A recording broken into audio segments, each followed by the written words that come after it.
We are the New York Knicks. We are the New York Knicks. Say go New York, go New York, go. Go New York, go New York, go. Say go New York, go New York, go. Go New York, go New York, go. Well, just like that, look who's back in the mix. Straight out of New York City, it's the red hot Knicks. And nothing's gonna stop us from hanging a banner. Or even Indiana, it's the Knicks. Back on pace, back in the chase. That's right, the 8 seed in the thick. And your boy is coming back. To the shots we be blocking. Check out at some point. Woj and Shams. I think Shams actually beat him on this report. So point Rich Paul and point Clutch, you know?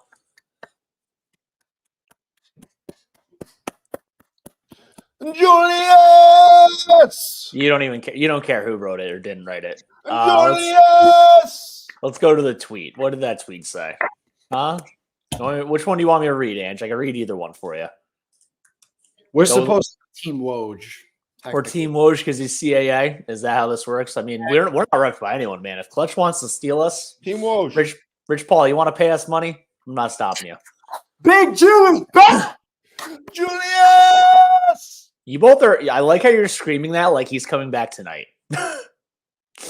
Adrian Wojnarowski says 50 minutes ago, as testing continues on Knicks All-Star forward Julius Randle's right shoulder, indications are optimistic that his absence will be measured in weeks, not months. Sources tell ESPN.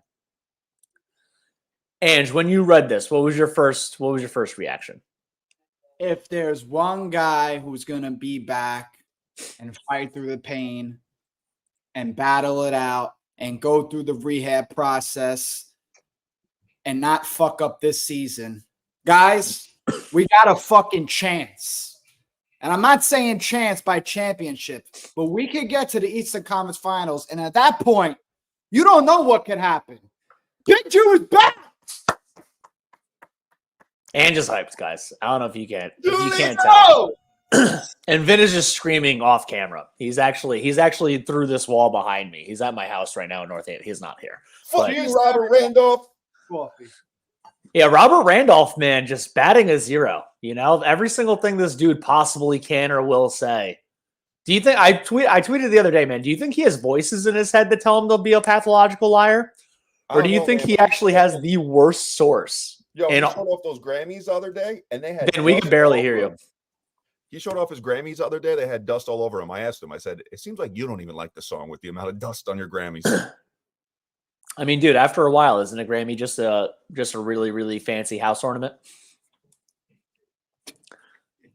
Alex, yay, Big Jew coming back soon. He's a freaking warrior. He is a warrior. Ronnie Boatwright, I'm going to my first Knicks game tonight. Hey, I won't see Randle or Big Mitch play, but I'm hoping for a Brunson masterclass. Hey, man, you get a Brunson masterclass and an OG Defensive Player of the Year ballot in there. I mean, the Knicks should be the Hornets by 20 anyway. What you got on Brunson's over-under tonight, Joe? We'll get into that in a little bit. I haven't looked yet.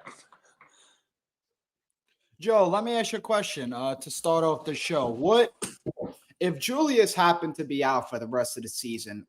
Where would you have thought the Knicks stood up, and did they have a chance to still get in the playoffs and get through a first-round series?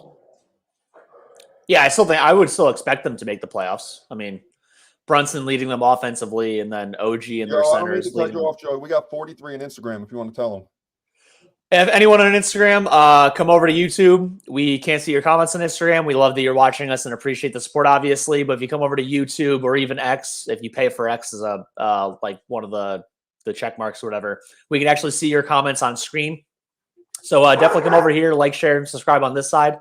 And then maybe you'll be able to comment how my dog is really loud in the background. Rodney also said Spectrum Center going to be full of Knicks fans. I'm excited. I mean, dude, everywhere on the East Coast is full of Knicks fans. It's an awesome experience to go on the road. When I went to see them in Denver, not a lot of Knicks fans. Not a lot of Knicks fans in Colorado. Damn, Vin, you couldn't wait till after I was done with whatever my comment was for me to remember. What was I just saying, Ange? Oh, where would they be in where would I expect them to be if Julius? Randle was out? I'm going to kick him out of the room. If Randle was out for the year. Yeah, they would definitely still make the playoffs. I still think Brunson would lead them enough offensively. They still have a relatively solid bench and team overall.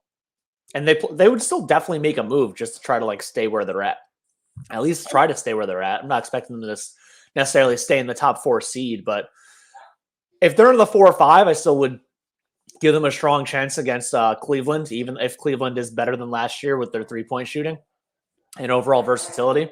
If they fell to the 3-6, it would be really hard to imagine them beating Philly without Randle. Joe, I was the only thing, I'm not going to say I was excited about Julius's injuries because I was very down about it. Right when it happened, I was at work and my mood changed for the rest of the day. And I've been weary of the news that came today.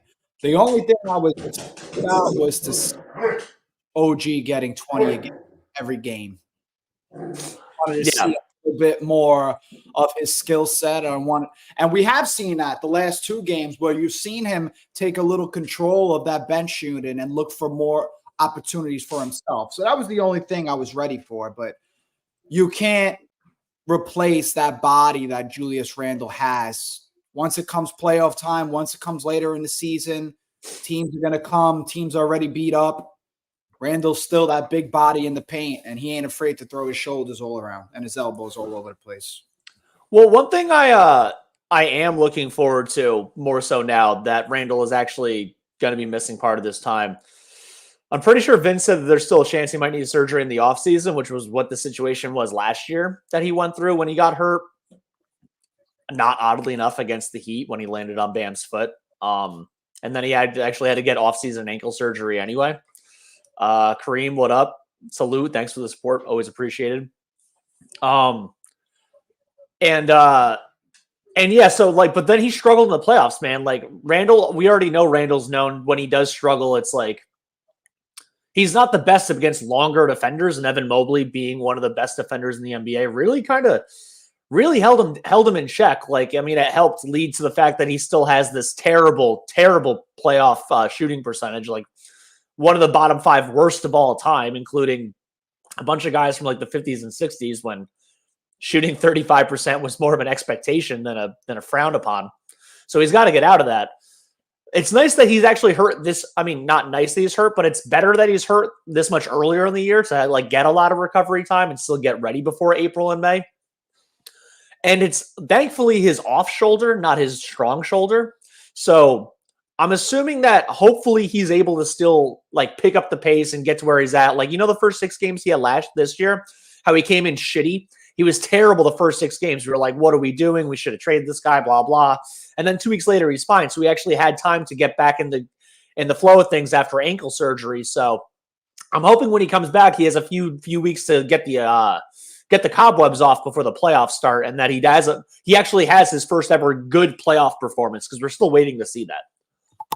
I'm actually intrigued that if we fast forward to a month, where do we land as far as the schedule? Because I don't know if you've seen it. Joe Mills did tweet last night that ESPN already has what day he's coming back on their injury report. I think it was next month, the 22nd, I believe. I don't know that. Whatever it was, but where do we stand in terms of if it's a month or if it's 6 weeks? I was going to be pessimistic and say that just use March 1st as like, so what does all of February look like? I mean, the 29th is the last game we play the Warriors. The next game after that is March 3rd versus the Cavaliers at 7:00 at Cleveland. And so that's a solid 3 days off anyway. So that'd be really okay. So here, let's look at February. So January, the last 2 games, they have a back-to-back tonight and tomorrow, Charlotte and Utah. Our resident Nets fan is here. Ben, what's up? How's it going, man? Hey. Y'all better be nervous for Utah and Indy. I mean, Utah's on the second half of back-to-back. I wouldn't always expect to win that game anyway. And if they split one of the 2 with Indy, that's fine. Hallie's coming back. I don't know if you saw that report too. Who? Before All-Star, supposedly. Wait, what? Vin, you sound like you're so far away from your microphone. Oh, I'm sorry. The reports came out that Halliburton will be back before All-Star today. Oh, yeah. No, that makes sense. And honestly, it's helped Pascal get like in the flow of things without a guy that's that ball dominant. Henry, a dislocated shoulder will really damper him this season. He can dislocate again at any time, and even when he resumes, his jumper won't be the same. Wait, Cheap that's the not best. true. It's his non-shooting arm. Anunoby can hold down the power forward position, at least temporarily. It is his non-shooting arm. I mean, obviously, you still use both hands to shoot, but it shouldn't matter as much as it possibly could. Also, guys, I can pop my left shoulder in and out of socket whenever I want. It's fine. You get used to it. It's really not that big of a deal. I can pop my pinky in and out of socket. I've been shooting a basketball my whole life with a dislocated left shoulder. So, I mean, you get over it after a while. Yeah, Joe, you should have been on the Knicks instead of Julius. I agree, man. I just needed to be a foot taller. I would have made it. To anybody in the chat right now, to all 40 that are on YouTube, everybody on There's Instagram, more on Insta. what are your thoughts? Leave in the comments. I'm reading on Instagram. Joey's reading on YouTube here. How do you feel that Julius Randle is back? We're going to continue the conversation, but I just want to read off some comments. Go ahead, Joe. How do you feel that he's back? Yeah, so Ange, there's 9 games before the All-Star break. Orlando is on Valentine's Day, and then they have 8 days off in between. So it's also, again, for timing of an injury, man, to have your recovery time include a whole week off because of the All-Star break is nice. So I'm just gonna throw each game out to you, and you tell me win or loss, and we'll see where we're at. All right. We're starting next game. We're starting tonight. I'm assuming we would both say Charlotte's a win. Correct. Utah tomorrow. So we're on a back-to-back. Yes. I want to say win. Come on, Joe. You're not going to say like every game win. This is. I think you'll be a little realistic with this. We play Indiana Thursday. Loss. We play Lakers Saturday. Win at LA or at New York. Oh, most of these are all the rest of these are home until I get to Houston, Orlando, the last 2. So everything from here right now is a home game. Yeah, Lakers home. We beat up the Lakers all the time. I'm pretty sure. Memphis home. Win. Dallas home. Loss. Indy again. Loss. Houston at Houston. Win. Orlando at Orlando. Win. Okay, so you're 6-3. I had them at 5-4 because I have them losing that Orlando game. We just got to break even. We got to ride the ship, Joe. It's not going to be the best for whatever the time is that Randle's out. And we also know that Josh Hart's not a fan of playing power forward, and he's not all that enthusiastic about his role this season. I don't know if you've seen the article that came out a few days ago about kind of explaining into He's going to get a way bigger role now. Correct. As far as scoring the ball, yeah, he's going to be doing a lot more on both sides of the ball. But he finally said, I don't know who the article was. I don't want to miscredit anybody, but I believe it was a Post article. And they said how Josh is sort of come around to his role during the season where he wasn't, what he thought this season was going to be as far as his production on the offensive side and defensive side. It hasn't been. He said he's become more of this energy player, and it kind of took him up until the last couple of weeks to realize that that's his role, and you got to do whatever it takes. Guys, Fred Katz just put out a tweet. It said Josh Hart on making up for Julius Randle's absence. He says, I think it's going to be a collective effort, unless between now and game time, I could put on 45 pounds of mostly muscle. My thing is that a lot of fans and a lot of players, I'm sorry, a lot of fans of the Knicks, they don't realize that what Julius Randle gives. What is his numbers currently right now? 24-9, 24-9-4. Those numbers don't grow on trees. You can't just replace that with Josh Hart and OG Anunoby. Julius Randle gives that almost every night daily. And listen, we do it all the time. All Knicks fans do it all the time. We highlight him jogging up the court or him not boxing out, but we don't highlight enough that he plays every fucking game and that he's ready and available to go whenever. Obviously, injuries happen, but he's been a soldier for us. He's built like a tank, man. That's why it's always kind of shocking when he gets hurt at all, because it's like I would honestly expect him to play every game. And what's wild is that we don't have to talk about this right now because I want to dive more into the math and topics like that later. But this is going to affect his this will affect how much he could potentially make in the future, because if he misses All-Star and All-NBA, then it actually affects him being eligible for the Supermax or making more than max money. But we don't have to get into that right this second. Viola Nova. Does Julius come back the 22nd for the Philly game? So I have the schedule in front of me right now. The 22nd is a Thursday at Philly. It's the first game back from the All-Star break. And the 22nd is what? Just over 3 weeks from now. I would say no. I would think this is going to be more closer to 4 to 5 weeks. Also, after they play Philly and Boston, to come back from the All-Star break, rough 2-game stretch. That following Monday, they're home versus Detroit. If there's ever a team to get like a guy back in to like get back going and like get your numbers up and just get a feel for it's basically playing a fucking G League team for God's sakes. I would want him to play the Pistons as his first game back, which is the 26th. Ange, what do you think? I kind of was searching Twitter and stuff. I did be honest, Joe. I wasn't really paying much attention to what. No, you're good. Villanova asked, "Does Julius come back the 22nd for the Philly game?" And I was saying the first 2 games after the All-Star break are Philly, Boston. I don't even know if I would want him to be back for those first 2. I think it's going to be longer than what the initial timeline is. I would, and it also depends on how the Knicks are playing in that time, right? If you see the Knicks are kind of rolling, give him fucking enough time. Let the dude heal. You know what I'm saying? We need him for further down the season. Yo, do you guys think they pull in Jacob on that 2-way for a little bit? Jacob Toppin? Mm-hmm. I wouldn't be against it. I mean, the dude just had a game winner and 32 points in the G League. He's been kind of crushing the G League. And everyone keeps saying that he has better defense than his brother, which he'd had better defense than Obi. I ain't saying much, Joe. In college, right? That's the thing, though. It's like if his brother was like a 2 out of 10 on defense and he's a 3 out of 10, he has better defense, but he's not NBA caliber, you know. So I wouldn't be against it, honestly, if they don't trade for anyone. What's the worst that could happen in 5 minutes of gameplay? You know, he's still a top and he'll still run up and down the court, dunk, and try his ass off. How'd Tibbs feel when he woke up this morning, Joe? Does Tibbs sleep? He eats nails. He both toenails and steel nails. He just eats nails. He pours his almond milk on there because he tries to be a little healthy. And he's probably just like, if he plays, he plays. If he doesn't, Detroit is scary. Ben shot. You know why Detroit's scary? Because the Nets could lose them. The Nets got their boy Ben Simmons back today. Nice. That helps my fantasy team. I've had him sitting on IR for 7 weeks. But yeah, so like I think Tibbs is just like, I get to play Josh Hart and OG Anunoby 40 minutes a game now.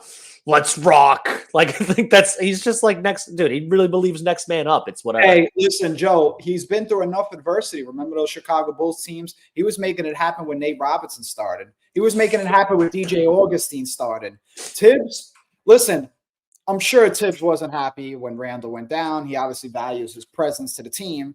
Yeah. But in sports, next man up, Joe. That's the way it goes. You can't sit. The season is not even we're not halfway over yet. We're over halfway. We are halfway? Yeah. Whatever the case is, halfway, 60%, 30%, whatever the case may be, there's a lot of season left. You know, you got to instill confidence in these guys, and that's one thing that Thibodeau is going to do. Regardless of, Joe, Grimes, we were just talking about trading him 2 weeks ago. He almost looks untradeable right now. You can't lose another guy from your rotation, that's for sure. You can't lose another guy from your rotation unless you're really boosting up that guy. And listen, and I don't know if you've seen what Thibodeau said a few games. It could have been like 3 games ago, post-game, he said, or it might have even been pre-game. He's like, you know, for every 100 trade rumors there are, or every 1,000 trade rumors there are, only one of them go through. So trust in the work. Put in the work, block all the outside noise out. And that's what Thibodeau stands for.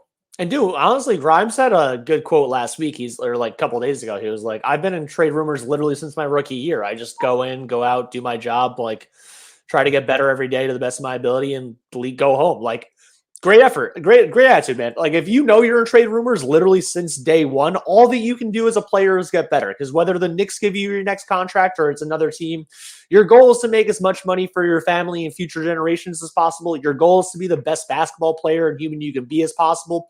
You can be a great human being in New York, Memphis, Miami, Baltimore, wherever. It doesn't matter. You could be a great human wherever you go. Just keep that work going and keep doing what you do, man. And I think Grimes has actually been really good the last few games too. So more power to him. You know, I got a question for you too. You looking anything into this? Evan Fournier listed as out, personal reasons today, so he will not be cracking rotation. No, people have issues, and the Knicks are quiet, and he don't want anything that is personal to him being leaked to the news. So no. Yeah, I wouldn't. I'm not assuming the worst out of that, or maybe they actually finally got a trade for him, one or the other. If so, I wish him the best. Yeah, I don't think that's a negative on Evan Fournier, no matter what it is. I wanted to also, Joe, tap into like how hard that mindset is that Grimes has, because nowadays with social media, Joe, you know, every time you turn on your phone, you're getting shitted on for the most part, right? So it's kind of hard to keep. It's kind of hard to keep that mentality and keep that confidence and just instill that work ethic in you when you have all that noise. So I respect the words, but beyond his words, it's a lot harder than probably what he's making it to be. Can I comment on this comedy I have up right now by Roland Chestnut? This may sound funny to everyone, but if I'm the Knicks, I would take Ben Simmons right now with Randle out. I don't hate the thought process except for two things. One, Ben Simmons still makes over $40 million, and to trade for him means sending out a lot of things. And two, and more importantly, Bobby Marks said this on the KFTV show when he was on a couple days ago with CP and Alex. The Knicks and Nets haven't traded each other since 1983. 1983. He used to work in the Nets front office. When they had guys that were trade bait or whatever, they didn't even think to call each other up. They don't exist. When the Knicks and the Nets make trades, they make trades with 28 teams, not 29 teams. And honestly, you could probably bump that down to 27 or 26 because you're taking the 76ers and you're taking the Celtics out of that too. So those four teams ain't trading with each other. So if you ever want Mikal Bridges or Ben Simmons or anyone else that's on the Nets, you gotta wait. You gotta wait till Brett Favre goes to Minnesota, man. He has to go to the Jets first. He has to go to a non-rival before they actually make it to the Knicks, because it's not happening. Joe, at a certain point, when like Ben Simmons was Ben Simmons, and every time he came to the Garden, it was a show. I said this many times. I want Ben Simmons in a Knicks uniform. Now, after the bad back that he's had and kind of, you know, back recovery that I've had, Ben Simmons, keep him far away from my team. Charlie Hustle going to go rewatch the fourth quarter so I finally enjoy stomping Miami. It really, dude, that 5-minute mark was really bittersweet when you're up 16 and then Randle just flies through the air and lands hard on the ground. Hey, Joe, rough. What about this one right here, pal? Not even talking about regardless of if Randle being out. How come this man is not involved in MVP conversations? Or is he? We can't even get our allegedly national media Stephen A. Smith to believe in this man. And because between ESPN and himself billing him as like their quote unquote resident Knicks fan, he's like if anti-Twitter just had the voice. You know what I mean? That's literally what Stephen A. is. It's just like people love hating on the Knicks. There's way more Knick haters than there are Knick fans. It's just a fact. If there's 29 teams and they all hate us, even though there's 10 million Knicks fans, there's 50 million other fans that hate us.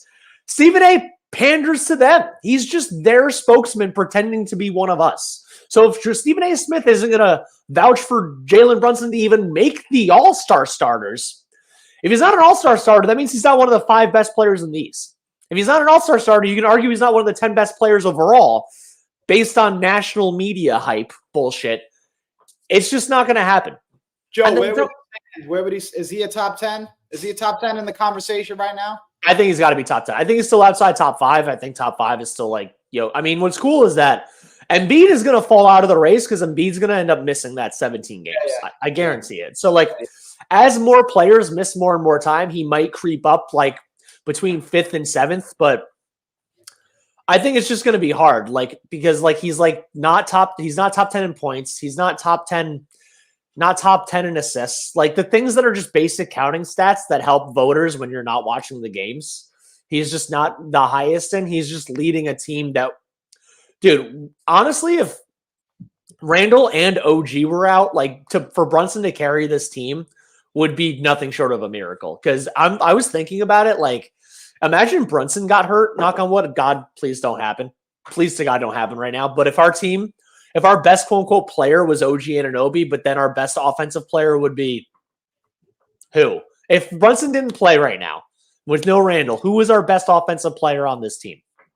OG is going to score like 25 on 15 shots, but that's not right. And then what is the goal of the game? To win 90 to 88? Like, just straight back to the 90s, It would just this man deserves more credit and accolades than he gets, and just our forced media spokesman just doesn't give it to him.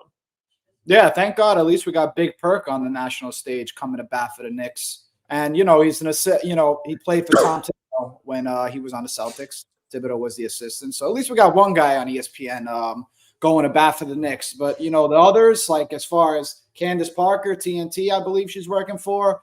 Yeah. I don't want to say any bad words, but I got bad words to say to her. And Becky Hammond, I got a lot of bad words to say to you that I'm going to keep to myself. I know we talked about this before. I kind of agree with Becky Hammond, man. It's almost impossible to be the best player on a team when you're that small. It's Steph Curry, who's the greatest shooter of all time, and he's taller than Jalen Brunson. And then Isaiah Thomas in the game in the 80s. It was just a different game. Maybe it's more of like, maybe the Knicks are building a team more like the Pistons. I'm not saying they're not trying to match that currently, but dude, they say all the time they're still searching for a star, man. We literally reported the other day that our source told us that Joel Embiid went to Brunson, save me a seat next year. You know what I mean? Like the star hunt is always still there. And it's because I think in their heart of hearts, they're also like, dude, Jalen Brunson's absolutely amazing. But if we had another guy that was at least on his caliber, if not a little bit better, it would help out a lot. Ronnie goes, still think the 3 seed is a possibility. Real quick, I do think Candace Parker is just blacked out and just did not pay attention to what she was saying, and then just said a word and then never went back on it. Her biggest thing is that she didn't apologize, not that she said the wrong shit. Rodney Boatwright still think the 3 seed is a possibility, and currently they're 1 game behind Philly for the 3 seed. I think, and what's behind us? The Cavs? The Cavs are a half game behind us, and then Indiana is 2.5 behind us for the top 6. I think we're going to listen. I think anywhere from 3 to 5 is 3 to 6. What about 6? Who's in 6th right now? I'm not Indy. They're 2.5 behind us. So who's in 7? Miami is 5 games behind us. So we're going to fall anywhere from 3 to 6. Yo, what if I tell you guys we're going to have a winning record and possibly stay in the same place because OG Anunoby is going to become untapped with Julius out, and he's going to be putting up Julius numbers? I'll go for that. I think that's very possible. I think they should be able to stay above 500 during this time. We had a tough schedule the first half of the season, Joe. This schedule, we're at home for basically a good amount of this month. We're definitely going to see a lot more OG. I'm sure Thibodeau's preparing for that. Dude probably hasn't left his office since Randle got hurt. So he's going to find a way to make these guys have a big Let me ask you a question. Do you think it was harder at the beginning of the season with the roster we had in that schedule than it is now without Julius in this schedule? Go ahead, Joe. I think our beginning of the year schedule was really rough. And being forced to play Boston and Milwaukee, 6 times out of the first 30 games or some shit? 35? Like, that was ridiculous. Straight up. Listen, in the end, you got to play these teams anyway. It was just the way the schedule was manufactured. We had the most back-to-backs in the first half of the year. I think they're set up to actually not succeed without Randle. I don't think they're going to do as a team, especially offensively, they're not going to be as good without him as they are with him. But I do think the schedule being home, road, like defensive dogs and role players usually play better at home. We have a lot of home games coming up. I think we're set up to at least hold steady where we're at versus tanking, I think we're in the top 5 still after this trip. For anybody for anybody that's on Instagram, please come over to YouTube if you want your comment to come up on the stage. You cannot obviously do that on Instagram. If you go to Twitter, you can, but you have to have a subscription to Twitter. And apparently be a Nets fan. That's the only way you can fucking comment anything on our thing. Please come over to YouTube. We'd love to hear what you have to say. Also, if you go to bignickenergy.com, we have some really cool merch that you see right above my head. We got some hoodies, we got some shirts, we got some accessories. We have a huge flag. Vinny, if you want to come on stage eventually and show that flag, not a lot of people have seen it. It's a huge BKE flag. It's probably one of our best products, but it's one of those products that you kind of got to see before you really purchase it. We're actually also, Joe, we're monetized on YouTube, correct? Yeah, let's not advertise that until we can actually get super chats, though. It's not really, it doesn't mean much until it's actually eligible. Hey, Vin, what's up? Hold on. Commercial time. We're showing the flag. What an a-hole that wears fucking sunglasses inside. Here, guys, while we're waiting, you want to see my dog? Here's a dog. Cute dog. He's always happy. He's wagging his tail all the time. He also ate part of my heads wall. up right now. This is severely underpriced. Get it while we have it this cheap, because it ain't going to be this cheap forever. Let me just get the size of that, just to make sure. Let everybody Listen, know. I'll give you the size. I'm 6'4". This is how high it comes up. It's 34 by 56, so it's a big. It's almost 4 feet by 6 feet. It's a big ass flag. So all right, commercial over. Vin, you always hold it upside down. It's always funny. Literally, it was energy Nick Big upside down. Up now we're sideways. Bye. All right, goodbye, Vin. And so I know outside of today, Vin, JR Customs, if you missed it before, apparently there is a thing that says, hey, I'm gone. Fournier is out for tonight for personal reasons. So I don't know if they're trying to trade him as we speak or if he's actually out for personal reasons. I didn't really deep dive into Evan Fournier's Instagram to figure it out prior to this. But why not give Fournier some playing time? Not saying he's anything comparable to Randle. And I'm gonna reframe this question a little bit, because assuming Tibbs wants to stick with a 9-man rotation and not go 8-man for the guys we have currently, who do you think out of these three is more likely to get that 9th man minutes? And all three of these guys are very different players. So when you give your answer, just give a little reason why. Malachi Flynn, Jericho Sims, or Evan Fournier? Jericho Sims, because he's always going to have it. Thibodeau loves a rim presence, so he's always going to stick with an interior rim presence above anything else. Malachi Flynn, me personally, I like his game. I like the way he's looked. I like his creativity with the ball. But Duce McBride has been fucking hooping. Yeah. So stick with the hot hand. Guy shooting almost 50% from 3 this year. I am still a little suspect on his game, as I should be. Listen, he's a young player. I'm not saying he's not a productive player, but he needs to improve on his ball handling skills and among other things. So I think it's Jericho Sims for sure. Anbu Messiah on Randle coming back potentially after the All-Star break. If he's healthy by the 22nd, which is the 76ers game, I said I would probably have a miss. I'll let him play. Hey man, if he's fully healthy, he's going to play the very first game available. I'm just saying if it's like 90%, 10%, he's not. I would have him miss Philly in Boston. Also, when you plan on seeing those teams in the playoffs, I think it's better to have less tape on the team you have, and neither one of them have. Philly saw OG his first week there, but then to not see him with Randle again after they actually have practice time, and then for Boston to never see Randle and OG, I think it would actually be beneficial from a tape standpoint. Jonathan Fleming, not to jump ahead of things, but somehow if we do make the surprise run to the finals and win, I'm going to say 2 words to the Knicks haters: night, night. Go to sleep. I tell you, Jonathan, I'll tell you this. This is the most enjoyable Knicks season of my lifetime, and I'm including the 2013 Knicks season in that. And that, to me, at the time was like, yeah, you couldn't find me any happier than what I was then, you know? And this Jonathan, you got any relation to Frank the Tank Fleming? Let us know. Ben's really trying to push this, the Detroit scary thing. Ben, I don't know if you know this, the Knicks have beaten the Pistons 14 straight games. We ain't scared. Not worried about it. Jose Perez, the Knicks will bond even more, and this will make them stronger.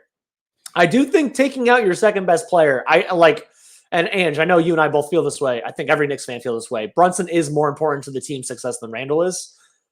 If you take out their second best player and make OG move up a peg offensively, and then make Hart actually get a huge role like he had last year, and then everyone that's like 6 through 8 gets more minutes, I do think there's always a version of guys want to have more opportunity to do better, and it makes them feel better as individuals and make them feel like they earn their money more. I do think this can be beneficial. I don't think they're as good of a team without Randle, obviously, but I truly believe this is going to help out the guys 5 through 8, 5 through 9 in that rotation actually feel like they're more a part of what's happening. Hey, I got a take on this myself, Joe. When's the last time Julius Randle was there ever a time Julius Randle missed time during the regular season on the Knicks? Last year. That was right before the playoffs, correct? I'm talking mid-season, missing a significant amount of time. No, it's just the last few weeks last season, and then Right. it's going to be So this is going to be the first time this happens. I think him sitting out is actually going to improve his game when he comes back. This is the first time he's going to be able to sit back and look at his team, look at the way they move. This guy's going to be watching tape. This guy's going to be talking to the coaches. I think we're going to see an improved version of Randle coming back for the playoffs. I really just hope no matter how those conversations go, he just chooses not to turn his back on. He tries not to go in the post and turn his back on the defense in the playoffs, man. Because every time he did it last year, Mobley could just hold him up one-on-one because he's taller and longer, and then the Heat would just immediately swarm in double team. So I'm just hoping that we just don't. I want you to look at, Joe, which I'm also going to be paying attention to, is I wonder if the turnovers go down. What's likely to? Well, we've had the highest turnover rate since we got OG, which RJ. It's three. When RJ was out there, it's three guys that stand and want the ball. So there's not as much cutting. There's not much passing. The less you pass, the less likely you are to turn the ball over, because that's when the most turnovers happen, is by throwing the ball out of bounds, not by being an NBA player losing your dribble.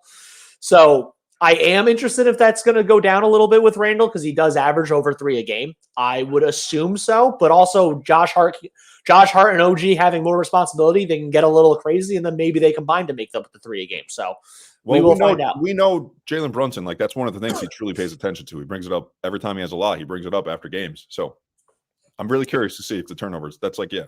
Good point. I know it's one of the things Tibbs loves most about offense, which is being conservative. So, Jeep the best. In case anyone doesn't know why we're having this, news from Woj that Randle should be out for weeks is not serious. It's basically weeks, not months, was the indication. So we'll weather the storm just fine. And Angela, you take the next one.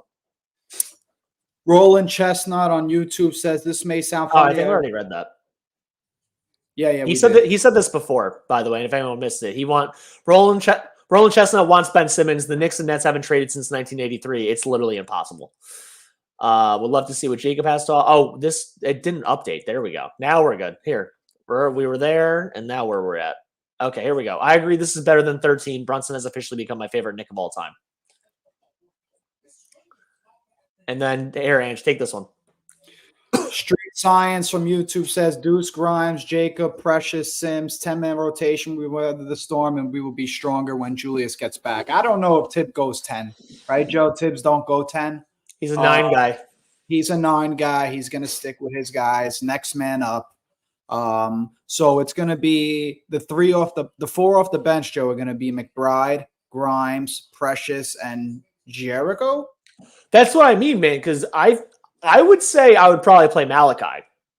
Wow. A little bit. Like go a little, if they're going to go in the small fast thing, like deep dive into it. Because I think you and I can agree on this. A Fournier seems like the least likely of the 3, right? But where does Deuce stand if Malachi gets some minutes? Off ball. Just play him 1-2 and be small. I also think we're going to see more than 9, man. I think tonight of all games, we'll see him trying to figure out what's going to work. No. Luke, who has a direct response to Street Science. Jacob's too unpolished. It took Deuce 3 years to break consistent rotations. Give him a year at least. I partly agree with this, but then also Jacob Toppin, I think, is 22 or 23 years old. Like he has played basketball and like been around. Like his dad is still Dunker's delight. It's the same dad that Obi Toppin has, obviously. He's been around the game for a really long time. I'm not necessarily saying I want Jacob Toppin in the rotation, but I do think he should be the one from our G League squad and the 2-way contracts we have being sitting on the bench right now, getting that NBA like. Joe, you don't inclusion. I don't even think you believe that. What do you mean? Thibodeau's not bringing up Jacob Toppin.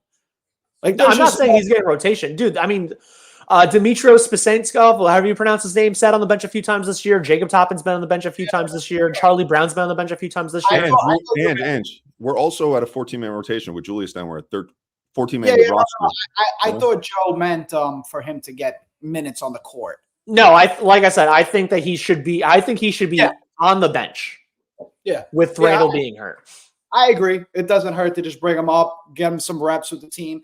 I think that a lot of fans don't realize that when you're young, your game is just not like. Where's that comment about Duce McBride that we last had up, Joe? Yeah, it took 3 years to break consistent rotations. Give him a year at least. And I agree with you, Luke, 100%.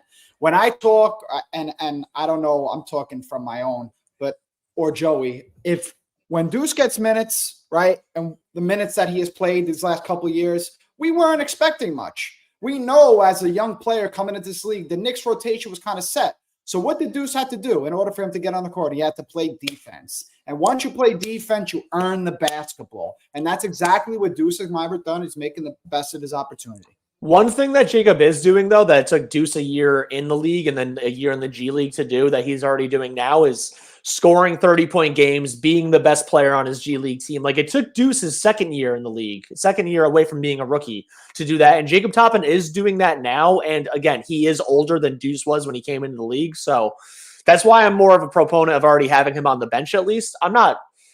I don't think whether we would do it or not, because I would be down to give the guy, like, I'm not the coach though, like Tibbs isn't doing that. That's just what it comes down to. Here, Ange, because I know you and I both said that we probably think Hart's going to start. Anbu Messiah says, I'd slide Precious to the starting lineup at the 4 and have Hart, Duce, Sims, and Grimes as the bench. What do you think of that?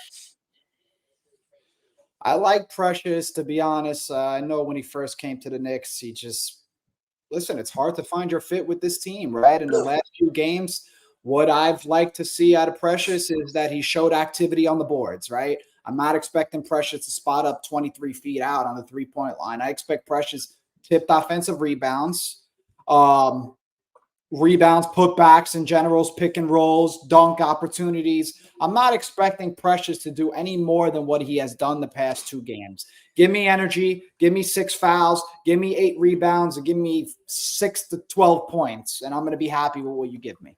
And what you're asking for is what Tibbs wants out of his 5, and he still likes this more modern floor spacing 4. And Precious shoots 27% from 3, and most of his 3s are wide open looks. They're not contested at all. So he's not a 3-point shooter, even if he puts one up a week, Protus Mose, thank you for showing up.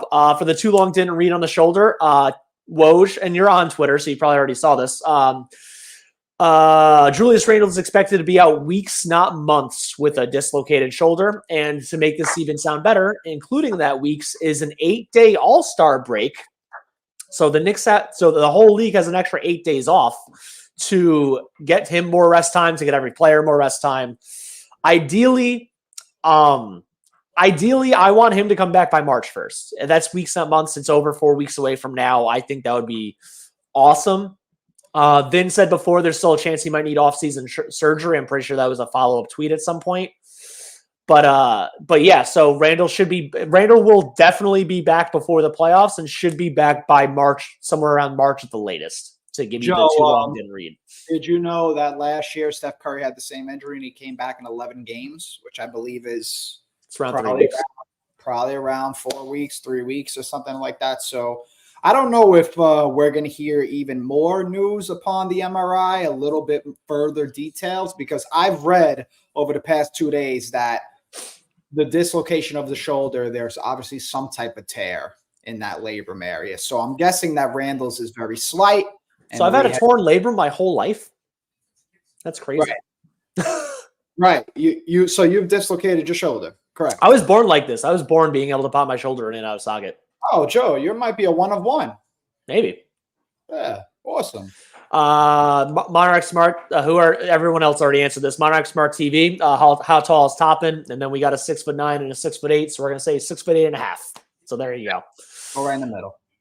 Street Science would be nice to have Randle back for the Philly game. Yeah, dude. Everyone's pointing to this February 22nd, the first game after the All-Star break for Randle to be coming back. That would be ideal for sure.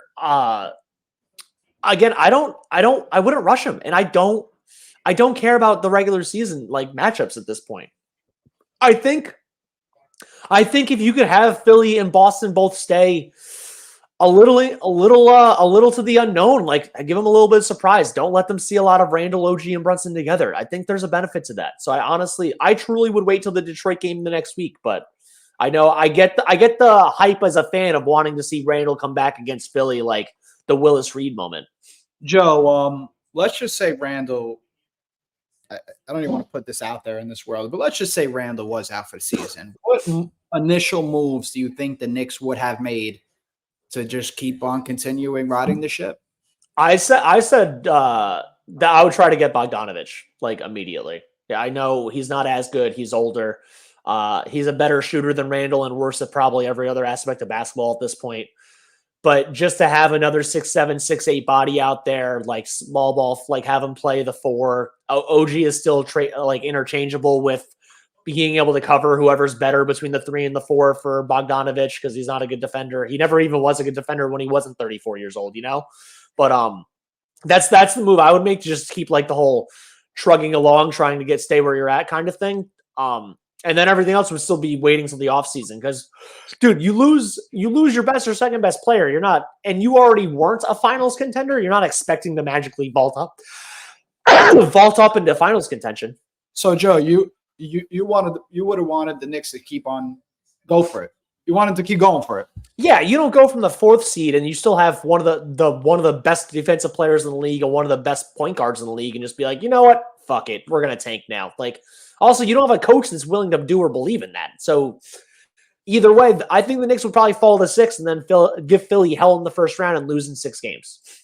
Like I said, I think I said this on stream earlier. Tom Thibodeau, during his Bulls days, dealt with a lot of adversity with Derrick Rose's knee injury, right? Yeah. He just plugged in the next guy, never gave up, keep fighting. And I believe they had a really good year one year with Nate Robinson as a starting point guard. I don't know who they played, but they were a rough out. That was a great series. Yeah, it was the first round. I think they lost to the Wizards in 6 or 7 or some shit like that. Oh, they didn't get to the second round that year.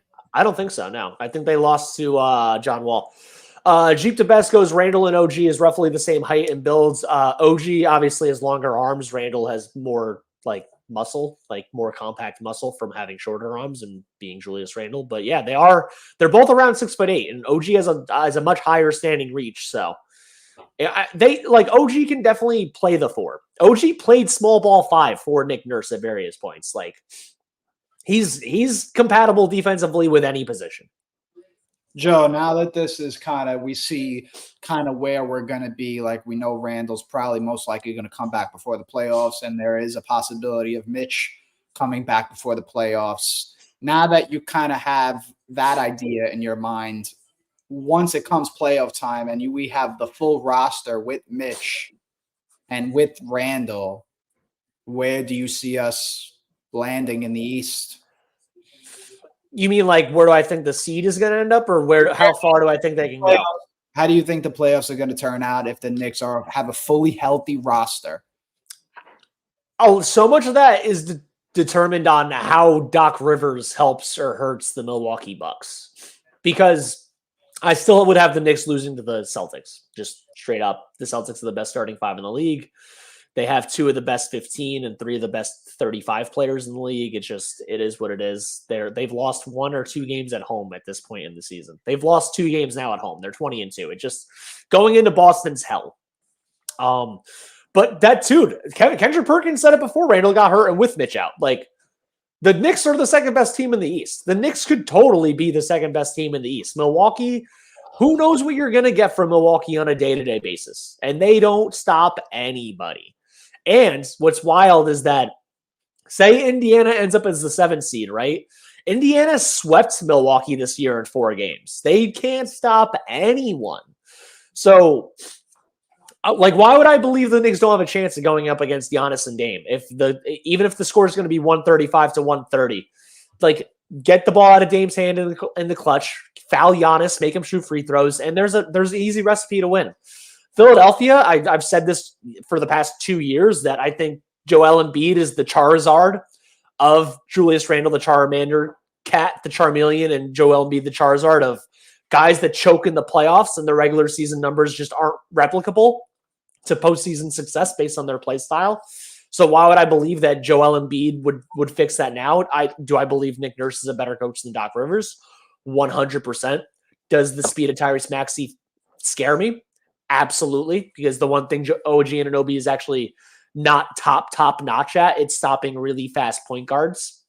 But I still believe we could beat them or should beat them. And then Cleveland, I'm not scared of, even with their impressed shooting. Just it would take for any Knicks fan to be scared of Cleveland. You would have to watch them lose to them in a playoff series after last year. They have Sam Merrill now. They have Max Strus. They have this rookie Craig Porter Jr. Like, they have guys that we didn't see last year before that would make their team be very interesting in a harder matchup, because it's not just Garland and Mitch. George Niang is a good pickup. He always George gives it- Niang is a great shooter. Yeah, another one that lights the ball up. And Indiana is such a contrasting style to us, but we wouldn't see those. We might see Cleveland in the first round. We wouldn't see Indiana. But it's such a contrasting style, like offense to defense, that I don't know. I'm not scared. I think they could be the second best team. Joe, I don't think the Knicks are scared of anybody in the East, and I think we scare a lot of teams in the East. Yeah, exactly. I think no matter what, the Knicks are a hard out, and you don't like New York would suck to play in a playoff series for an opposing team. You know, it's just like you get battered, you get beaten, they take you inside. It's just, it's like the opposite of modern day basketball. Yeah, that's a Tibbs team. Street Science goes, OG will have a chance to earn the $30 to $35 million contract he's probably going to get. I think, dude, OG is going to get like 33 to 36 million. First of all, he could have made 40 million last year and said no for some reason. So, and his defense being on a national stage now, not in Toronto, is making this man moolah. Who's he compared to in terms of salary around that range area? I would have to look up whatever, like all the other ones are doing. Like, let's put it this way. Jaden McDaniels is making $28 million a year as another defensive like stalwart, and OG Anunoby is better than Jaden McDaniels on the offensive end, which is what makes you more money. So how much is Jaden McDaniels getting? Like 28 mil. He's got to get 30, 35, Joe. Yeah. Street Times also goes, it's going to kill me to see Porzingis win a chip in Boston. It's going to kill all of us, man, if it happens. Joe, Cameron Johnson's getting 23 million. Chris Middleton's getting 31 million. Yeah. Exactly. And he's better than those guys. People are like, why would OG, people that don't know how the NBA like salary cap or like paying people works, it's like, why would OG Anunoby make so much when he averages 15 points a game? It turns out front offices care more about defense than anyone does as a common fan. And being 6'8" with a 7'6" wingspan and being able to cover 5 positions makes you almost $40 million a year. Ben, the resident Nets fan, how will you sign everyone? Ben, it would take me about 30 to 40 minutes to describe how the salary cap works and why it's not that hard to sign everyone with the price increase and all that stuff. I'm not going to spend my time doing that to you or anyone else right now. And you can take this one. Jeep the Best says Mitch is great, but as a tall player, he don't play his position well. He jumps for every head fake. When he catches rebounds, he immediately brings the ball down as opposed to keeping it over his head. I kind of disagree with what you're saying, Jeep. I would say at the beginning of his career, he did have a hard time. Obviously, fouling was a big issue. We'd see Mitch get fouled out all the time. His positioning wasn't as well. But I don't know if you've seen the last couple of years or since Tom Thibodeau has been the coach, Mitch has been the anchor of the defense. Now, I do have some issues with Mitch in terms of the product he gives you on the court on the offensive side, right? Besides pick and roll, lobs, and the occasional crossover dunk into the rim, which is a rarity. And I'm sure Tibbs goes crazy when Mitch does that. He don't make any free throws. He's what's his percentage, Joe? Is he in the 30s? Is he in the 40s? When he got hurt, he was at 38%. In the playoffs, and there's 6 minutes left in the game. If I'm the coach, I'm not a professional basketball coach, but 37%. Common sense says I can't put you on the court because Spoelstra's fouling you every time. They're going to foul you. They're going to put you on the line, and you're just basically at that point playing 4-on-5 on offense. I don't know. I mean, I don't want to say his defense is outweighing his offense because we really need him on that end as well, but not being able to just hit a 12-foot jump shot, hit a 10-foot jump shot, and not being able to hit your free throws is really, really bothersome. And to me, in terms of like the modern NBA offense, Isaiah Hartenstein gives you, I'm not going to say his impact on defense is the same, but he gives you so much more on the offensive end. And even if he gives you 75% of what Mitch gives you on defense, his offense and the ability that you could kind of run the offense through him in spurts is such a positive to this team. 100%. Before we get to Street Science's comment, anyone on Instagram, come over to YouTube. We can't see your comments over there. Thank you for watching us. We really appreciate it. Come over to YouTube. Make sure you like, share, subscribe, smash that thumbs up button. I don't like saying smash that thumbs up button. Everyone else says smash. I'm not smashing a button, man. I don't want to smash a thumb on anything personally. That sounds painful or a little weird. I'm not going to lie. But yeah, if you're on Twitter, come over to Instagram. Unless you're Ben Bach Heitman, stay on Twitter, man. You being the Nets Twitter fan, we have just randomly troll us. Honestly, is entertaining for me, if nothing else. Street Science goes, and you can take this one too, because actually we can go back and forth on this. It's going to be interesting to see how they split up minutes with Mitch and Isaiah when they both are back. Who do you think starts when Mitch comes back, and then how do you think that 48 minutes is going to be split up? I think Isaiah is going to hold it. I don't know when Mitch is going to come back or the timeline of Mitch comes back. Let's just say it's 10 games. He's got 10 games left, so that leaves you for about a month left before the playoffs. I think Tom's going to just continue to go with the hot hand, continue to go with the guy that's been producing. As far as the minutes, the balance of it, the way it was when Mitch was starting was that it was like 26 or 27 minutes with Mitch and 21, 22 with Isaiah. Do you think that basically flips? Do you think Isaiah stays in maybe more than 27 minutes? I think it might be around that same, but I think Hartenstein's going to get the nod over Mitch at this point. But that is also dependent on Hartenstein's injury. We know he has a lingering Achilles injury. We don't know exactly what's going on with that. We initially thought it was the ankle or the knee or whatever it was, but it turns out that it was his Achilles that was bothering him at the beginning of last year. And for anybody that didn't watch the beginning of last year, Knicks fans all over Twitter were killing that man for not putting out a good product. So he obviously made it through that, managed his way through that injury, and he happened to be very productive at the second half of the season. And this season, he's been everything we've needed and more. Agreed. I think it would be around 28 to 20 diehard to Mitch too. I just think, especially if you're only giving Mitch like a couple weeks to get back into game shape before the playoffs, like we've seen Mitch fluctuate with weight in the past. We've seen Mitch like early in the season have to like really get his body going. He's just a big dude, man. It's fucking to be 7 feet and that big and run like that sucks. It sounds terrible on your body personally. Dude's always falling, Joe. Dude is constantly fall. It's like every time he goes up for a rebound, I kind of like just like. Dude, it's great that he doesn't run the way he did as a rookie because he did used to run and look like a gazelle at all times. Yeah. It was like Bambi out there, man. It's good that he actually put on some muscle and got a little bit better at it.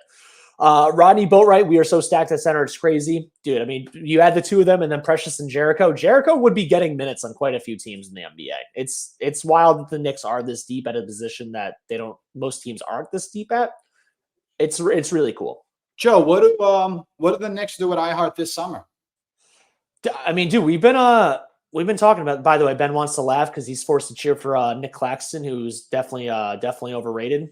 And he says Precious at center is comical, which also, if you actually are watching these games instead of just watching actually, I don't care, man. Just watch the live streams. I don't care if you watch the Knicks. Do whatever you want. Give us the support. You can laugh at us all you want. Your team is trash and we're not, which I didn't get to say that a lot for the past 15 years. So suck it. I'm sorry. I'm sorry. What was your question? Knicks do at iHeart this summer? What does the Knicks do with Isaiah Hartenstein this summer? Dude, so I've mentioned this in the past, man. I don't see a world where Mitch and Ihart are on the same team after this year. I just think it actually would be hard to pay. Like, they're going to give OG Anunoby $35 million, and then they're supposed to give Isaiah Hartenstein like $18 million, whatever he gets offered. Like, he's an unrestricted free agent. Like, the Timberwolves are the only team that's paying the center position over $50 million for more than one person. The Knicks can't and don't have to be 4 deep at a position where you can really only play one of them at a time. You know, like Mitch is making what, 15 mil this year, and it goes down to 14 next year because it's a decelerating contract. Like, Isaiah Hartenstein's going to get offered, I think, a little more than that because he's better at offense than Mitch from another team. And it's just really, if I was the GM, I wouldn't do it. I wouldn't have both of them on the same team, which is why I've been telling people that if you think the Knicks can win the title this year, then hang on to both and try to make do for the end of the season. But that's why I was saying for the past couple of weeks I would trade Mitch, because I'd rather Ihart's offensive offensive creativity and ability to pass and then stick with the same style of rebounding, drop coverage, big man in the middle that Tibbs insists on versus hanging on to Mitch, who doesn't offer much offensively except for offensive rebounds. And as we've seen, offensive rebounds and rebounding as a whole is coaching and effort as much as it's ability and positioning. So I don't think they keep both. I don't. I would want them to trade Mitch because I like Isaiah Hartenstein's offensive game more so than Mitch's offensive rebounding and terrible free throw percentage. Yeah, I don't think there's a way that they keep them both, as you said, Joe. I mean, it just doesn't. I don't think it's just smart for the Knicks going forward. And Mitch has a very, very, very, very tradable contract. So I believe he could be a part of any deal for any kind of star player because that $14 million next year is super, super tradable. I mean, this year as well. I mean, it's super, super tradable, but I'm sure they're going to give him a chance to get his feet under him. I'm sure he's going to put back a Knicks uniform on before this season. And I guess Leon's got some tough decisions to make this summer. Yo, shout out Terrence Miller. Joe, that's the Terrence that's in our fantasy league for years upon years. Oh, Terrence, what up? We used to shit on each other all the time when I was in my mid-20s and smoking weed at Vin's house all the time. Terrence, if you have to choose between the two in the offseason, it's best to keep iHeart and then Street Science goes. So basically, we're going to lose Isaiah for nothing. I think, dude, that's also the other thing. It's like, I think it's better from a front office managerial standpoint to sign iHeart and then trade Mitch and get value back because that's the only way you can get value for both of them. Otherwise, if you don't sign iHeart, you just lose that guy altogether. And then Ben's trolling more. Precious sucks. Just wait to face AD. See the AD Braun combo to see Precious ain't shit. Ben, do you know the Knicks just beat the Nuggets by 38 without Hartenstein? Or does Ben also know that we don't look at Precious like our superhero? Like, yeah, I don't know. I mean, dude, he's trying to root for Ben Simmons, man. Give the guy a break. Jeep the best, trade Mitch while teams still see him as a valuable player. That's exactly where I'm at. Literally, like that's the thing. I think it's better to trade one and keep the other. And double M Despo, welcome to the chat. I just saw you for the first time, so let's go. Welcome. Mitch stays in foul trouble. Agreed. And then Terrence goes, what do you think of this idea, Ange? Trade Mitch for Drummond if possible. Yeah, Drummond only makes $3 million. I don't even know how that would work as far as cap-wise, Joe. That's not even feasible, right? The Knicks could actually trade either Precious for Drummond straight up or Flynn for Drummond straight up. Mitch makes $15 million and Drummond makes $3 million. Mitch's value is way too much for Drummond also, man. That's an uneven trade. We need some picks back or something. Well, the money the Bulls would have to add someone else, and then it's like, yeah, it's not a straight up 1-for-1 trade. I like Drummond, but he's on that value is not there, man. Well, I'm sorry? The value is not there. That's not matching value. No, not just in general. What do you like how the player? Drummond as a player? Is that what you're talking about? Yeah. I like Drummond. I think he's one of the best rebounding big mans ever.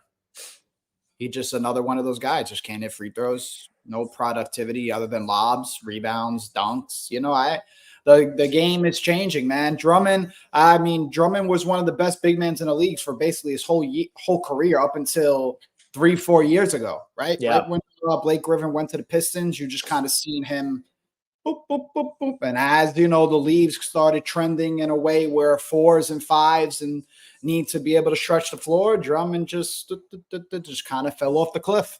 Yeah, dude, the Drummond and Mitchell Robinson style of center is like a dinosaur. Like we see Chet and Wemby come in, and Anthony Davis kind of started this movement 10 years ago. It's like, yep. And bam, KG became a 5. Tim Duncan became a 5 later in their careers. How I compare the fall off is like I remember when Roy Hibbert. Remember, he was one of the most dominant interior presences in the league. Looked like 4 years later, or when he was on the Lakers, he was done. Yo, did you guys see the clip of Adam Silver that came out talking about the way the league changed? No, I didn't. Can you describe it to me? So there's an Adam Silver clip where he basically was talking about how the league had to change because you can't have guys like Steph Curry and Trae Young. They won't be able to do that if they kept the physicality there. So they needed to show the skill above the brute. So they kind of changed the league in a way where there are more foul calls. So it highlights the skill rather than the strength. There's no hand checking, which is the rule that changed the game forever. Is that you can't It's been get 2 decades now. Yeah, you can't get your hands in between the ball. That's What the rule. Silver basically said was guys like probably Brunson, Trae Young, Steph Curry, these kind of guys in the 90s wouldn't be what they are. And that's why they changed the game for guys like this. Can I just say real quick that Vibe Shop goes, what the hell is going on with the all Knicks fans yelling crack? Why would you trade the best center in the game? Are you calling Mitchell Robinson the best center in the game? Like, Mitchell Robinson's not even top 10. Does he know who Jokic is? Have you heard of Nikola Jokic, Joel Embiid, like Anthony Davis? Joe. Mitchell Robinson's not a top 10? No, I'm not going to. We don't have to go through this whole thing right now. Okay, I'll make a different thing. In different categories, yes. Defensive, yes. Overall, absolutely not. Yeah, dude, you can't be a negative offensive player and be top 10 at any position anymore. This isn't the 90s. I'm just more confused with these guys. Like, why would we trade the best center in the game? Vibes, man, they're not keeping Mitch and iHeart. And if you think Mitch is that much better than iHeart, then I have some ice to sell you as an igloo. So I guess regular players and superstars are in 2 different categories now. Yeah, I don't understand. I don't get it at all. Street Science. When I'll put together a list and make one the next time I go on. I'll have my top 10 center list by Wednesday for you guys if everyone wants to hear it. And then Terrence goes, yeah, I heard that BS from Adam Silver. Let's go back to the thing you just said, Ben. Forget the Mitch 10 center best center thing. Dude, I miss defense. Like, I've always been a defensive minded person. Like, I like and enjoy defense, like to like take that away because guys are better with the dribble and better, like smaller players. Like, I get the value, and the point of this is entertainment at the end of the day. Like WWE is called sports entertainment. All sports are based in entertainment more so than they're based in the actual sport themselves. Their goal is to make money at the end of the day, and they make more money if they're being more entertaining, which dribbling, shooting, dunking is all more entertaining than defense. But to blindly admit that you just are changing the game or change the game that way, it then takes away from the historical context of like how good Michael Jordan was for his time, or just how good Michael Jordan was in general, how good Magic Johnson. If anything, that brings Michael Jordan way up higher on the chart. Right. Exactly. And dude, honestly, it takes away the greatness that is LeBron James, because LeBron's built like a tank. He would have been fine regardless. But like, now that's always something that Michael Jordan heads will be able to hold over LeBron heads or hold over Steph heads. It's like, well, Michael did it at a harder time defensively. Like, so there's never which is a completely correct statement. It came from the horse's mouth. Yeah. And that's the thing. It's like Adam Silver said this. It's not like another dude said this. Like, the commissioner of the NBA openly admit that this happened. Ange, what are you looking at? I was actually just reading, and I just came across something from back in the day. If I'm sure a lot of fans remember this, when Melo in that playoff series against the Pacers, he did have a torn labrum, and I'm pretty sure, I don't know if it was prior to that series. I think it was bothering him for that season. He managed his way through that series and managed his way through the playoffs, and he got surgery in the offseason. We know Julius has high pain tolerance, as we've seen in the playoffs. He played under a bad ankle. Didn't complain about it. Didn't talk to the media about it. Just put his head down and went to work. So if there's anybody who's going to play through something, and if there's any one player in the league that values being on the court every game besides like Mikal Bridges, it's Julius Randle, guys. Ange, I know that obviously Jordan's a little before our time. I started catching the very end of him, but I was like 7 years old, and you're a year younger than me, so we didn't get much. Going back to the last comment Vin put up, they changed the game for Michael. That's where the beginning of it started. The Pistons beat him up. They changed the rules for Jordan to get fouls. DKEJ21, shout out to you for keeping us up and keeping us updated. I appreciate the knowledge. DK, if you actually could answer, I'm assuming you're a little older than us if you've been watching that long.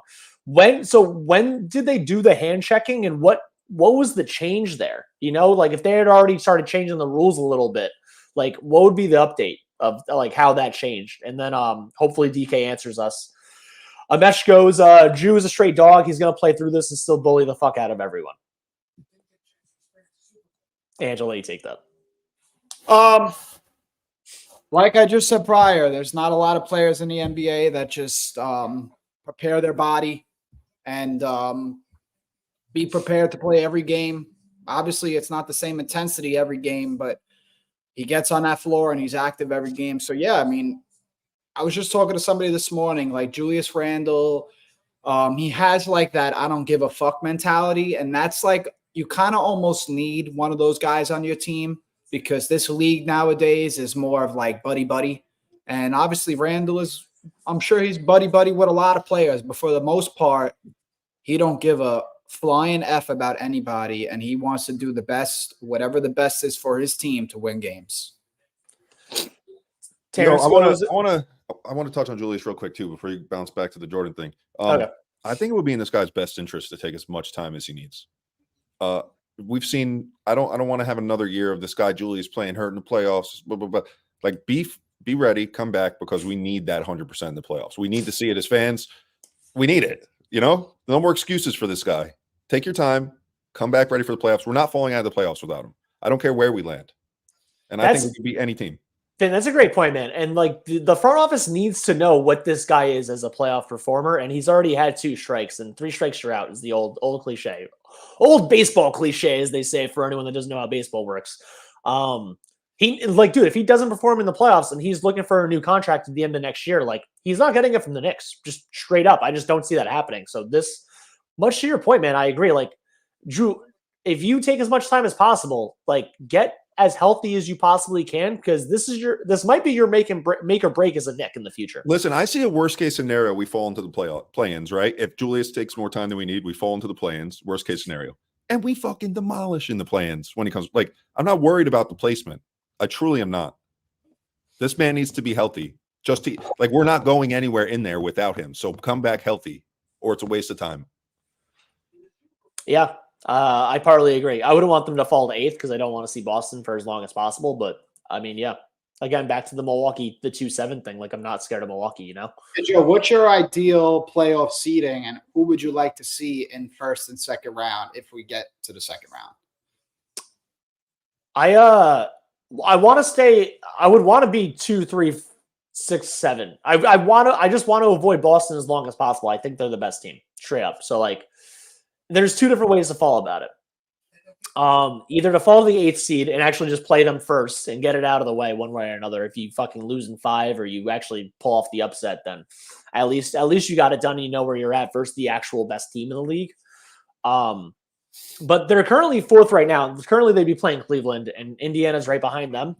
Cleveland, Indiana, Miami, like any of those teams, like the Knicks, like they're all like comparable teams in various ways. So it's really whatever, Like there's the number 1, there's number 2 and number 3 are like slightly farther apart, but still, like Philly to the Knicks is still like a clear gap, and then 4 to 7, Knicks, Cleveland, Indy, Miami. It's like it's really whatever. So whoever ends up in that 4 or 5, it's going to be a great series. It's pretty even, Ben, go home, man.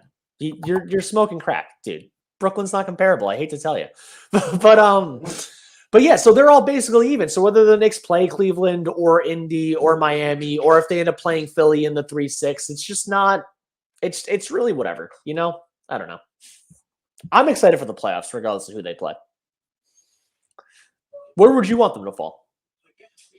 I want them to. Well, they're in what right now? 4th, 3rd. They're 4th right now. They would be playing Cleveland if the season ended today. I think if there's any 2 teams that are going to just kind of just be a hard out, it's going to be Cleveland and it's going to be the Knicks. So why not let's just match up again round 1, bring Donovan Mitchell back to the Garden and just make a mockery of him.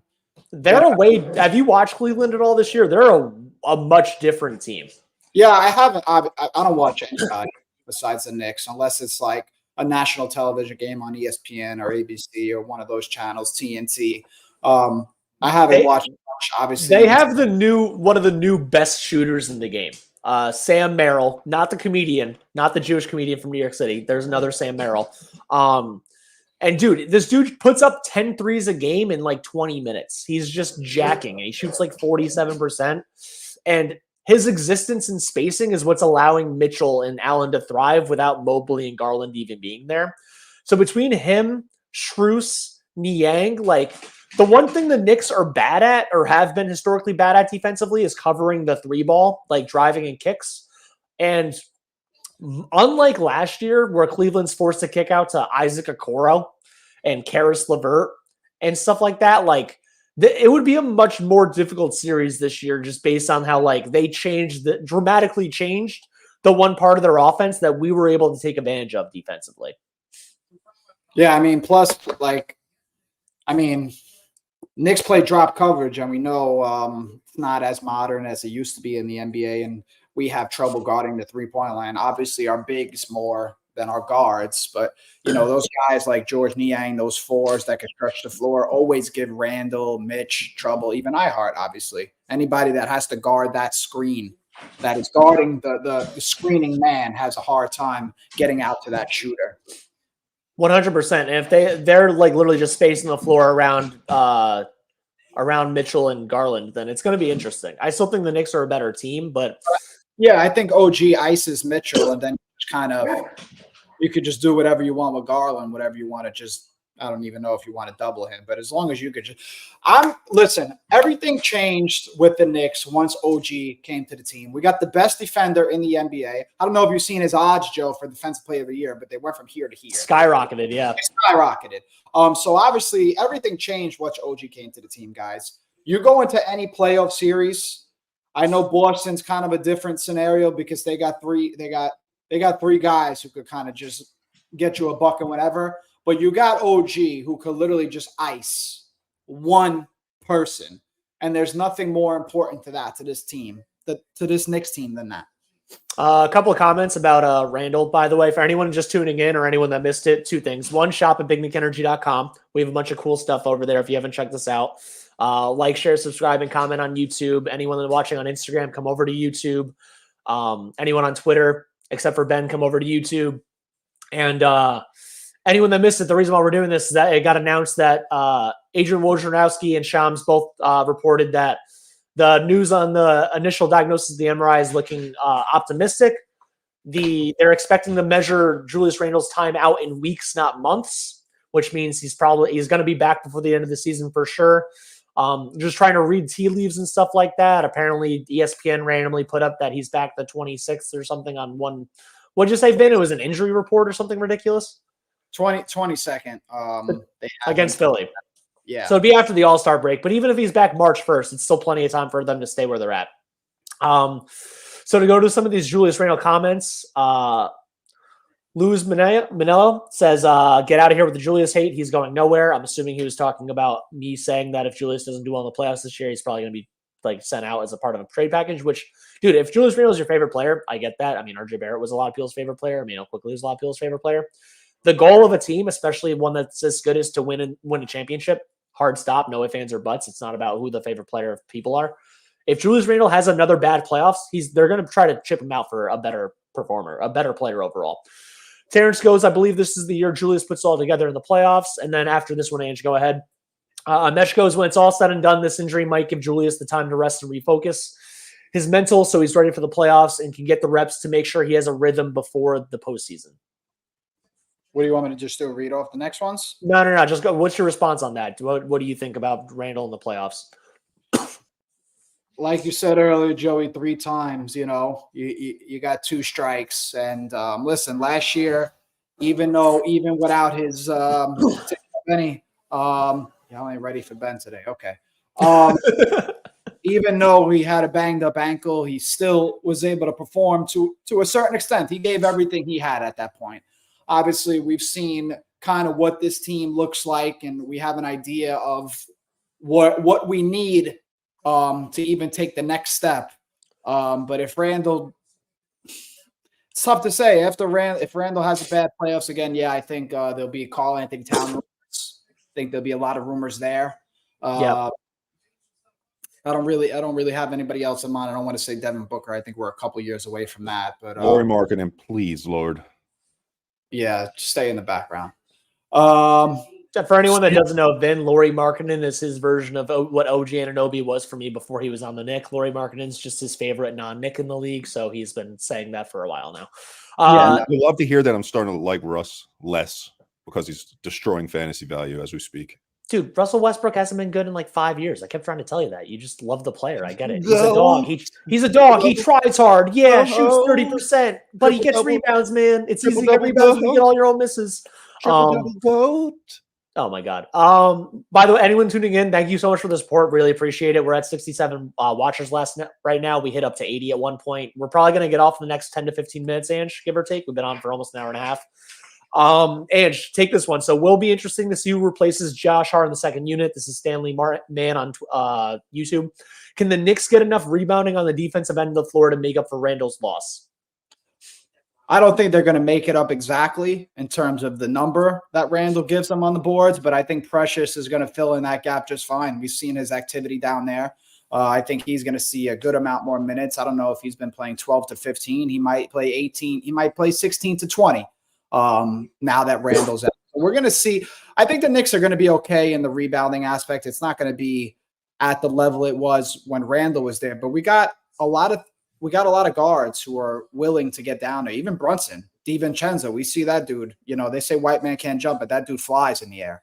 Josh Hart, these guys, they get down there, they battle. And Tibbs is going to have these guys. And that's going to be a part of the game plan is that, you know, Randle's out. He's giving us 10, 12 boards a game. You guys got to get down there and make up some for it. Amesh goes, need to grab me a Brunson tee. Still got my original Knicks tape shirt.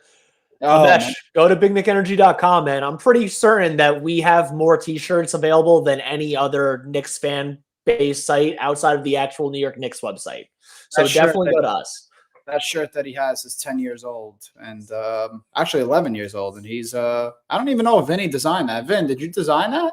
The original Knicks tape shirt. It was the black shirt with orange and blue writing and it had like DM us a pic. I don't remember, man. We've done so many. Amesh, go to Big Nick Energy _ on X and DM us the shirt you're talking about. We'll be able to tell you who made it, and then he's from my neighborhood.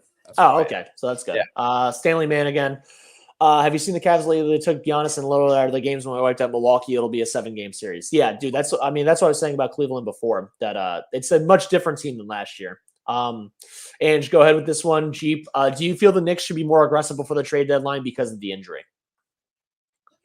I think they're kind of just going to stand pat. Like, I don't know. I know they're down to 2 open roster spots right now if you don't include Randle. So, Joey said there is a couple options. Maybe they can bring Jacob Toppin up. Is Troy Brown still on the roster or is he down with the G League team? He doesn't suit up. Charlie Brown. Charlie Brown, Jacob Toppin, and Dwayne Washington, I think, are the 3 two-way players. And it depends on whether they're up or not. They can only be up for a certain amount of games in the year to stay as a two-way player. So I'm assuming they'll bring up at least Brown or Toppin. And then I don't know if they'll bring Taj in or they're making a trade. I don't know what they're doing for the last roster. Yo, I got a question for you, too, because I didn't get to watch the game. Isaiah Hartenstein's obviously got overshined by Julius Randle's injury, but how did he do coming off injury? He looked shaky. He fell a couple times. It took him a while to get up. He didn't play a lot in the second half. So whether he I'm sure he's on a restriction. Yeah, I'm sure he was on a minutes restriction. I don't think he reactivated it because he's not listed on the injury report any worse tonight than he was a couple days ago. So I'm assuming he's probably going to start again. And then, dude, on the bright side, Precious and Sims have been giving them good minutes for 20 to 25 minutes. Yeah, they did it right. They did it right versus the Heat. Yeah, they did. Precious actually did a pretty good job keeping Bam off the boards. Bam still ended up with 12 or 13 rebounds, but it wasn't he didn't dominate the game like we've seen him in the past. I think a very underrated aspect of what's up, Knicks are nice. Salute, brother. Salute.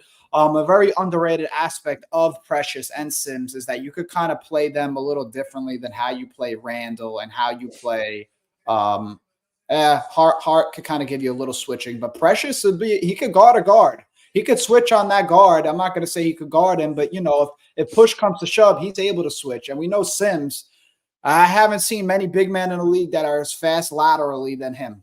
He's got really quick feet. So I love that we have that option to where you could put Sims on the floor, and if it's a 3-5 pick and roll that you're able to switch, because Sims could guard the perimeter. Yeah, Sims' athleticism and movement ability makes up for his bad positioning, which is if he had good positioning, man, Sims is a bona fide starter in the NBA. He just isn't there yet. I wanted to, Ben, I think you're farther down than me real quick. I wanted to actually touch on this real quick. Luz goes, how many players play good in the playoffs? You people be killing me with this ring culture nonsense. We don't make the playoffs without them. You and Ange are two leaves from the same tree, man. I don't agree with that. How many years do you want to make the playoffs with someone before you're like, we need to move on, or we should try to win the title? Like, is it just get knocked out of the first round every year? The Wizards had John Wall and Bradley Beal for like 5 years, never made it past the second round. You blow it up, you try again. The Utah Jazz had Donovan Mitchell and Rudy Gobert for 5-6 years, got multiple 1 seeds, never made it to the conference finals. You blow it up and try it again. You got to try. The point for every team is to win the title. They don't, it's not, no one gets a very good trophy. You get the championship trophy. And like, yeah, maybe 2-3 years isn't enough time for you to be like, well, you don't even know what they have. You don't know what he's doing, blah, blah. Like, once you get to 4, 5, 6, after a while, you got to make a move, man. And the guy has to be better. You're not an all-star, all-NBA, real caliber player if you just constantly shoot below 40% in the postseason. I'm sorry. This is what I want people to understand what Joey's saying too. He's not talking trade rumors. He's just talking what you do when you don't do it multiple times. It's not. Yeah, I'm not saying trade Julius Randle for a bag of chips like people have said. He's also not saying trade Julius Randle right now. He's giving you guys what it is if you continuously get knocked out of the second seed, or you don't even get to the conference finals over and over with the same squad. Facts. And I'm not trading him for anyone right now. But and like if and or when it gets there, you trade him for a better player. I think Randle's somewhere between the 35th and 45th best player in the league. I'm trading him for one of the ones better than him. You know, I'm gonna like you match up salaries, you figure out what the team needs. I'm not trading Julius Randle for Kyle Kuzma and a first round pick because I hate Julius Randle. You know, that's just not what I'm doing. Terrence knows my Lauri Markkanen backstory. That's mad funny. That's only because he did well for Vin and Fantasy, but he still lost my team. Ange, take this one. Joe Curry. Joe, I think it's the first time I'm seeing you comment. Welcome, man. Thanks for the support. If we start Precious and have Sims as the backup, I'm assuming he means the 4, to replace Randle's rebounding while playing defense. The problem is offense and the fact that Randle is our second leading points getter in most games. I don't think he starts Precious anyway. Obviously, I think he goes with Hart at the 4. The lineup looks like it's probably going to be Jalen, Dante, OG, or you could put OG at the 4. I'm sorry. You could even start Hart or OG at the 4, the 3, whatever. That's a respectable swap. And you're going to start Hart. I don't think Precious starts. I think he likes Hart, not only because he's kind of a guy who could get down there and get dirty, but he's also the offense kind of moves at a different pace when Hart is on the floor. You're probably going to see a lot more pace to this team now that Julius Randle's out. You know, you're going to see a lot of push on that ball. You know, Randle likes to ISO a lot. So that's another thing that we're going to see with this team is the pace is going to definitely speed up.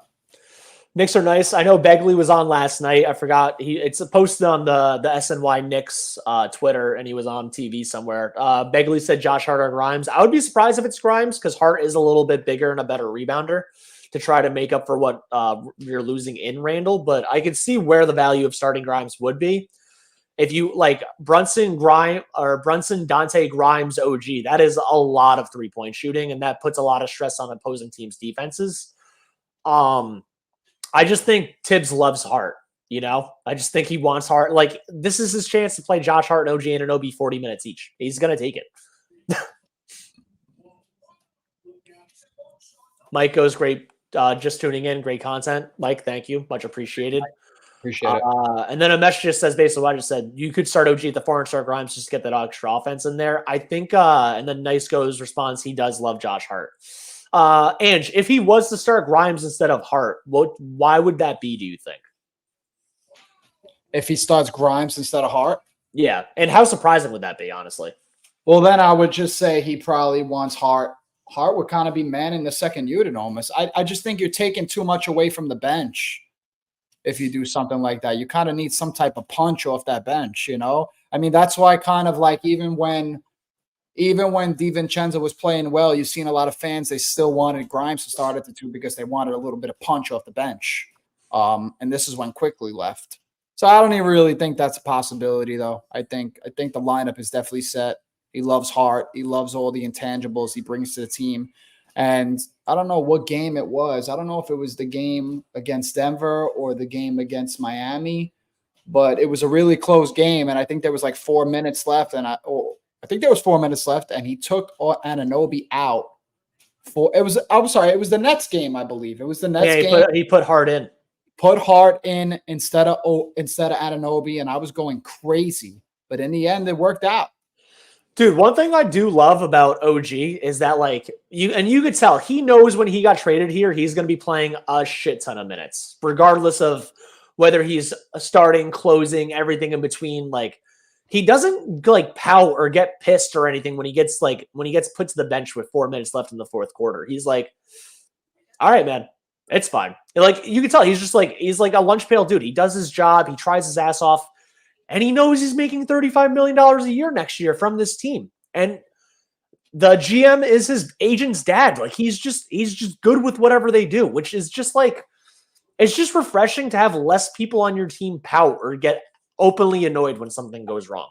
Because we already have to deal with that with Julius Randle quite a bit. So to have less people do that when your second best player does it, thankfully our best player, Jalen Brunson, doesn't do that. But it's just good to have people that are just like, the coach said this, we're winning the game, I trust this guy. Yeah, Joe, that was like kind of my issue with RJ, and I didn't really notice until we got OG, is that in order for RJ to make it seem like he's a productive basketball player, he's got to put up 15 shots a game. He's got to score 20 points a game in order for it to seem like he has an impact on that game. OG could put up 7 shots, score 18 points, have 2 blocks, 3 steals, and probably could be the best player on the court in terms of impact on any given night. So, and even if he got benched with 2 minutes left, he doesn't get pissed. Got to support your team, man. Ben gave up on math. I love that. I ain't gonna learn no math. I'm a hater. Ben gave up on math and just get back to hate the Knicks. Ben, we're about to get off. So I mean, I think can I give it out on Josh Hart? Because I got one thing I want to say. An out or a take? What is an out? No, my take. Last time I'll speak on the show. Oh, okay. We're about to get off anyway. But guys, by the way, thank you everyone for supporting. If you're on Instagram, make sure you come over to YouTube and like, share. Most importantly, subscribe and thumbs up us on YouTube if you're on Instagram. But thank you all so much for the support. Vin, go ahead. Luz apparently is out, by the way. Too much Julius Randle hate, too much agenda-based rhetoric. You people act like Julius Randle is a criminal. Julius Randle is basically Ange's favorite player. So if you're just hearing me talk and then getting mad at us, I'm sorry. I do want to see a championship in my lifetime, man. I don't know if you're older or younger than me, but if you love Julius Randle that much, I hope you've been cheering for him since Kentucky and then cheered for him when he broke his ankle on the Lakers and all that stuff. But my goal at the end of the day is to see the Knicks win a title. No ifs, ands, or buts. I don't care about anything else. Regardless of who's on the team, man. I said I would trade Jalen Brunson for Giannis right now if I could. And I'm not cheering for a player. I'm cheering for the team. I want to see New York win a title. Ange doesn't feel that way, man. You should listen to Ange talk more. I'm sorry I've hijacked your opinion. You gave him too much. If you don't like it, you don't got to watch. You clicked on it, brother. All right, Josh Hart. Yeah, my brother in Christ. You can hit the X button in the corner. Josh Hart. Yo, this dude is going to dog out for us. This man is going to he's like 45 pounds too light, obviously, but I think even himself is underestimating his defensive skill and how high he can jump and how athletic he actually is. I think that he's going to be a problem for forwards. I think we're going to see his steals go up. I'm very excited to see Josh Hart attempt to fill in Julius Randle's role. But I want to say, Knicks Twitter, don't shit on this guy. He's going to be put in a position he really don't want to be in. Doesn't really necessarily even know how to play, let's say. We got to support this man, because if we start hating, we know what Knicks world turns into. You know, we got rough waters ahead. Very rough waters ahead. Keep your head together. Keep your fucking head on your shoulders. We'll be all right. Chief, thanks for the support, man. Much appreciated. And then Lou, since you are still here, he's not my favorite player. He's a player on my favorite team. And by the way, I've been a Knicks fan for 45 years. Wow. That's awesome, man. I hope to get there one day, because if I'm alive still, that means I got there, because I'm not going to change my favorite team anytime soon. I'm sorry I feel that way about Julius Randle. I want to see postseason success. Stop it. Hard stop. That's it, dude. I just want to see postseason success. If he succeeds in the playoffs this year, I root for the guy day in and day out. It's not like I expect the guy to suck. I just want him to shoot above 45% and not get 5 turnovers in the game. That's it. Respectable. Ange, before we get off, anything else you want to say before we sign out? Thank you, Jeep the best. You the best. You guys are great first-time listener. Shout out to you, brother. Appreciate the support. No real outtakes. I'm just excited for the news that Randle's going to be back. Really excited for that news. I was glad that it wasn't anything severe. Obviously, there's probably more info to come. I'm sorry, Luis Manila just kind of called me off guard there, and I will put the X button on this garbage. You probably was the people that ripped his poster down. No player is perfect. We would never do that. All right. Lewis is calling you. I wish. That'd be mad funny, man. It's time. Yeah, everybody, check out the Big Nick Energy merch store. If your support keeps us going. Stanley Man goes, it'll be interesting if the Knicks make a move today for Gordon Hayward. Hayward would be able to make up somewhat for Randle's missing offense in the first unit. All I got to say to Lose Man, by the way, before we go, is that, dude, if you followed us on Twitter, we've been called Julius Randle stands and apologists for 3 years. So you have no clue. 2021, he faced Atlanta triple teams. 2023, he was on a bad ankle. Context matters. We got to go. Wrap it up. Ange is getting blown up. He is getting blown up. Ange, everyone like, share, and subscribe. Ben, we don't sell Nets gear. I'm sorry. You got to have someone make big Nets energy, and don't skip class, man. If you learned anything from today, people, stay in school and let's go Knicks.